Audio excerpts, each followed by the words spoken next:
Welcome to Layer of the Alchemist, where we discuss all things heavy metal and hard rock. On today's episode, the second in a series of what I'm calling heavy hidden gems from the 70s, where we dig deep to find some obscure, sometimes overlooked heavy proto-metal bands. And today, I've got two bands that I really like. First one, from Philadelphia, Pennsylvania, Bang, and their self-titled album. When I bought this record, I actually thought that was part of the album cover, but it's not. Somebody drew that on there, but oh well. So Bang was formed in the late 60s, and this self-titled album came out in 1972. They released three albums on Capitol Records, and they've reformed in the last so many years, and I think they've released some other material and do live shows. So Bang was a three-piece that consisted of Tony DiOrio on drums, Frank Ferrara on bass and vocals, and Frank Gilchin on guitar.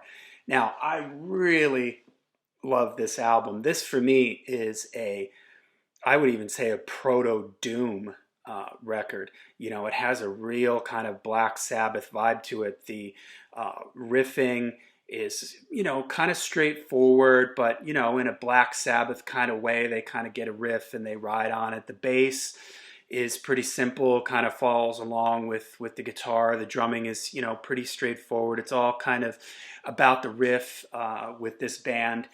The vocals are kind of clean and anguished and a little bit creepy sounding, not too unlike Ozzy's vocals, to tell you the truth.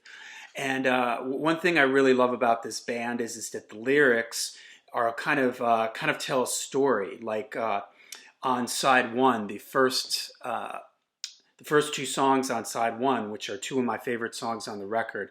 The first one being "Lions and Christians," which is, as you can guess, from the perspective of Christians being sacrificed in the arenas in Rome. And the second song, "The Queen," kind of tells the story about a queen who seduces her king. And both songs, really heavy guitar riffs, and the guitar sound on the whole record is a real kind of it isn't really fuzzed out. It's really more of kind of a modern, like maybe what you would hear Judas Priest doing kind of later on with their guitar tone, kind of mid-rangey, low mid-rangey, but real kind of metallic sounding, not super fuzzed out in a 60s kind of way. The bass is clean. The production in general is a real kind of clean and simple, one guitar in each channel. When the guitar solo comes in, it tends to be in the middle. The bass is kind of clean, right in the middle. The drums aren't huge and bombastic sounding, but everything's in check. You can hear everything. It gives it a real kind of cool, clean, but lo-fi kind of sound. So Lions and Christians and the Queen, two just kind of dark Black Sabbath-y kind of tunes that I really like. And before I forget, there will be a playlist, Spotify playlist, in the description below. Make sure you subscribe to that, because every week or every time I have these episodes, I'm adding bands onto the list. Some more songs on this record. The third song on side one, "Last Will." It's kind of a mellow acoustic guitar piece about somebody writing their last will and testament. "Come With Me" is an upbeat rocker with a cool kind of open string guitar solo. Almost sounds like he's tapping, and the guitar solos in general on this record, they're not really like over the top. They're really kind of restrained but melodic and just really cool, really tasteful. Again, kind of done in a proto early metal way, instead of like a more, like I reviewed Sir Lord Baltimore, where the guitar is kind of a little bit more frantic and jammy and like a 60s kind of way. This is way more, really ahead of its time, way more in a Black Sabbath, more tight and focused Judas Priest kind of guitar playing. Side two, Our Home, which is a cool kind of subject matter about destruction of the earth. Again, reminds me of like Black Sabbath, the way Black Sabbath had a lot of lyrics that were kind of about destroying the earth, pollution, and stuff like that. Future Shock, another one of my favorite songs here. Got this really cool, high vocal part from Frank Ferrara. Uh, Questions is it's got kind of a bass groove intro, and then it kicks into kind of like a shuffly feel, and it's got some cool vocal harmonies.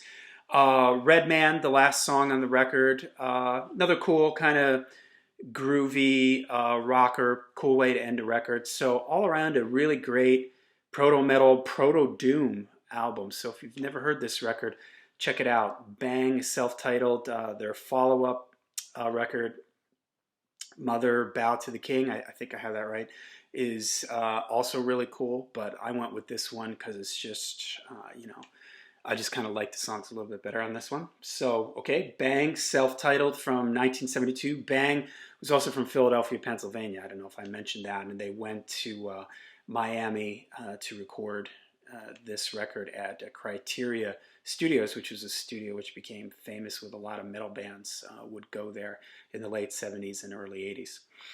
Okay, next I have from 1970, Atomic Rooster. Now this is the American version on Electric Records with this particular cover, which is not sure what that is supposed to be. I guess an atomic rooster, a bomb rooster. You can see the eyes and the rocket ship. I'm not exactly sure. The other version outside of the U.S., which I think is a much cooler, cover. This is from the deluxe CD reissue that does have some bonus tracks on it. Atomic Rooster was formed by Vincent Crane on organ and Carl Palmer when they left the crazy world of Arthur Brown. Carl Palmer went on to form Emerson, Lake and Palmer. So they replaced him with Paul Hammond on drums and John Ducan on guitar and vocals. They had a self-titled album out before this, and so this is kind of their second record. And this is more of a prog rock record. I could see somebody just saying, hey, this is just a prog rock record. It really doesn't have anything to do with heavy rock or heavy metal. But I think it gets attention in the metal world because even though it is very proggy, there are some real kind of atmospheric, intense, mournful quality to some of the songs on here. For instance, the first song on the album, the title track, Death Walks Behind You, my favorite song from this. It's really catchy. Starts off with this sort of building, creepy, noisy keyboard organ intro, and the guitar is making like these high-pitched sounds, and then the whole song comes in, super heavy riff, super catchy chorus. The second song on the record, VUG, Vug, I guess it's how it's pronounced, is an instrumental. It's sort of a proggy, and again, this is where I think this band leans a little bit more towards prog. A proggy rock instrumental that reminds me a lot of Deep Purple's Ring That Neck or Mandrake Root, like that kind of bluesy prog vibe where the melody and the guitar, the keyboard and the guitar are playing the melody in unison. Next on side one is Tomorrow Night, which is kind of a groovy number that apparently was, I guess, a minor hit for them in the UK. I don't think it did anything here in the US. I've never heard it on the radio. It's got kind of it's a catchy song with kind of a straightforward kind of arrangement, a little groovy with a cowbell thing that kind of goes through it. So I can see how that was, may have gotten some radio airplay in the UK. Seven Streets, one of my other favorite songs on the record, is kind of an upbeat number with these big drum fills in the intro and big drum fills in the chorus. it's got a cool heavy riff that's doubled by the guitar and the organ, which is kind of a common thing with what they do here in this band.